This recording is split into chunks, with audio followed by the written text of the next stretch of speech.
साल का पहला चंद्र ग्रहण होली के महापर्व पर लगने जा रहा है, जो भारत में दिखाई देगा।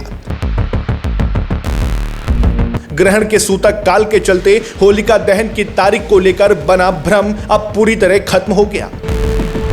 2 मार्च की शाम प्रदोष काल में होगा होलिका दहन। 3 मार्च को सूतक के कारण वर्जित होंगे मांगलिक कार्य।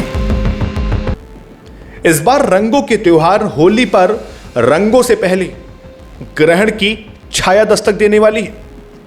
क्या आपकी पूजा और दहन के मुहूर्त पर ग्रहण का साया पड़ेगा?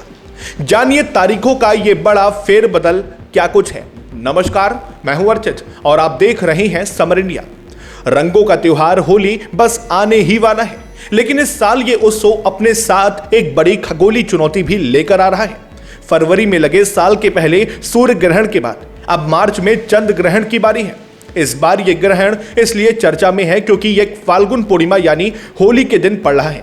जहां पिछला सूर्य ग्रहण भारत में नहीं दिखा था, वहीं यह चंद्र ग्रहण भारत में दिखाई देगा, जिससे इसके धार्मिक नियम और सूतक काल पूरी तरह प्रभावी होंगे। होली नजदीक आते ही सबसे बड़ा सवाल भी यही है कि होलिका दहन 2 मार्च को होगा या फिर 3 मार्च को। पंचांग की तिथियों और ग्रहण के योग ने लोगों को उलझा दिया है। आइए बताते हैं। हिंदू पंचांग के अनुसार फाल्गुन पूर्णिमा तिथि 2 मार्च की शाम 5:55 से शुरू होगी और 3 मार्च की शाम 5:07 पर समाप्त होगी। शास्त्रों के अनुसार होलिका दहन उसी दिन किया जाता है जब पूर्णिमा तिथि में प्रदोष काल उपलब्ध हो।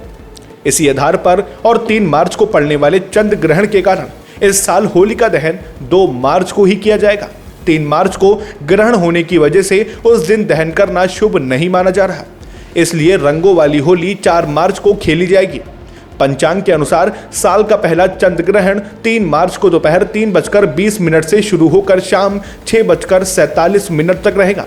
यह एक पूर्ण चंद्र ग्रहण होगा, जिसमें पृथ्वी की छाया चंद्रमा को पूरी तरह ढक लेगी।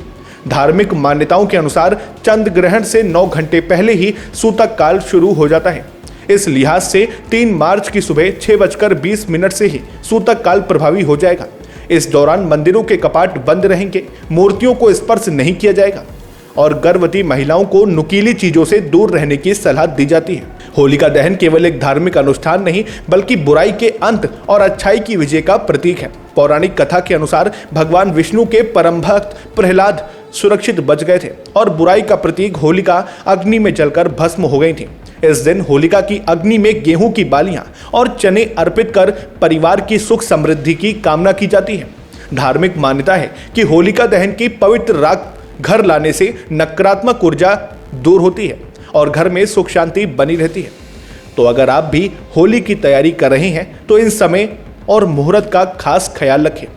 ग्रहण और त्योहारों से जुड़ी हर बड़ी जानकारियों के लिए सब्सक्राइब करें समर इंडिया को। फिर मिलते हैं एक और नए अपडेट के साथ। तब तक के लिए नमस्कार, जय हिंद, जय भारत।